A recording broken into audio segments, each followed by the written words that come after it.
የተሰራ ጠብቅ ነው። በቃ ዛሬ ራሱ ማለት ነው ከጠዋት ጀምሮ ቪዲዮ እንሰራለን ስላት ጸጉሯ እንዴት እንዳሳመረች ማለት ነው አሳያቸው።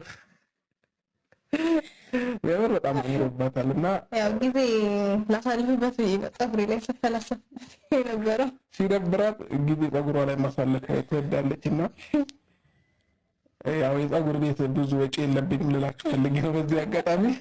ለእንዴ ጠብቅ 20,000 ምናምን ብር የሚያስወጣ ሂውማን ሄር አለ፣ ከዛም በላይ የሚያስወጣ አለ። ጠብቅ እሱን መጠቀም ወጪ የለብኝም ካልክ ማለት ነው። አይ ችግር የለውም ወጪ እንኳን ፀጉር የለብኝም እስከ ዛሬ ድረስ አስወጥታኝ አታውቅም። ባይዘው የራሷ ልጅ በራሷ እየተፈላሰፈች የምትሰራው ማለት ነው። እና ፀጉርሽም ደግሞ በጣም ያምራል። አንቺም ታምሪያለሽ። አታስኮርመኝ። ወይኔ አብራ ኑሮ በቃ እንዲህ ነው ቤተሰቦቻችን። ወይ ጉድ!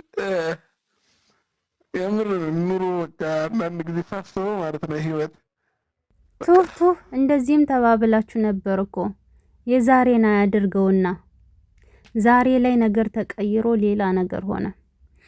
እናም ገንዘብ የማያደርገው ነገር የለም ለማለት ፈልጌ ይሄንን ቪዲዮ ያመጣሁት ማለት ነው። አንደኛ ድሮ ምን ሲባባሉ እንደነበረ ምን ሲላት እንደነበረ፣ አሁን ላይ ደግሞ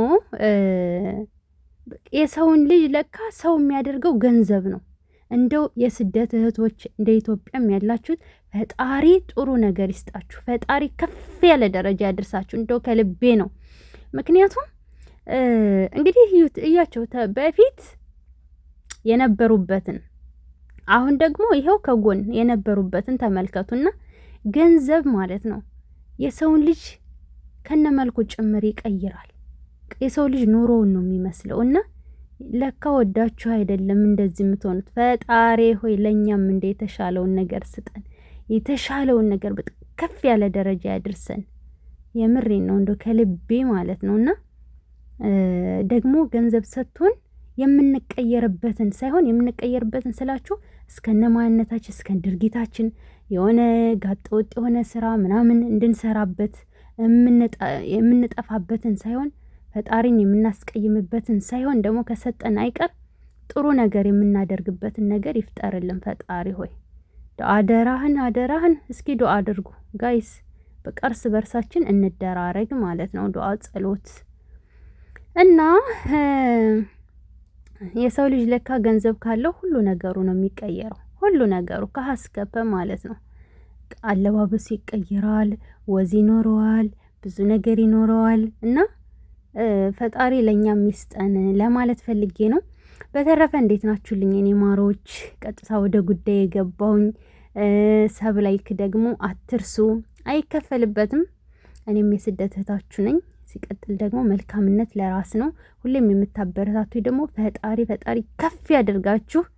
8,000 ደግሞ ገብተናል። ይሄ የሆነው በእናንተ ነው እና የኔ ማሮች ትችላላችሁ፣ ትለያላችሁ። ኖሩልኝ። በቀጣይ ቪዲዮ እንገናኝ። በነገራችን ላይ አንድ የረሳሁት ነገር አለ። ይሄ ቪዲዮ ተያይዘው ጠፋን ያሉበት ቪዲዮ ነው። ምናልባት አዳዲስ ልጆች የምትመጡ ምናምን እንድትኖሩ ትችላላችሁና በዚህ አጋጣሚ ያው ላስታውሳችሁ ብዬ ነው። እዚህ ጋር ተያይዘው ጠፍተው እንግዲህ አንድ ዶርም ላይ ጎጆ የወጡበት ጊዜ ነበረ። ይሄ ቀን ታስታውሳላችሁ?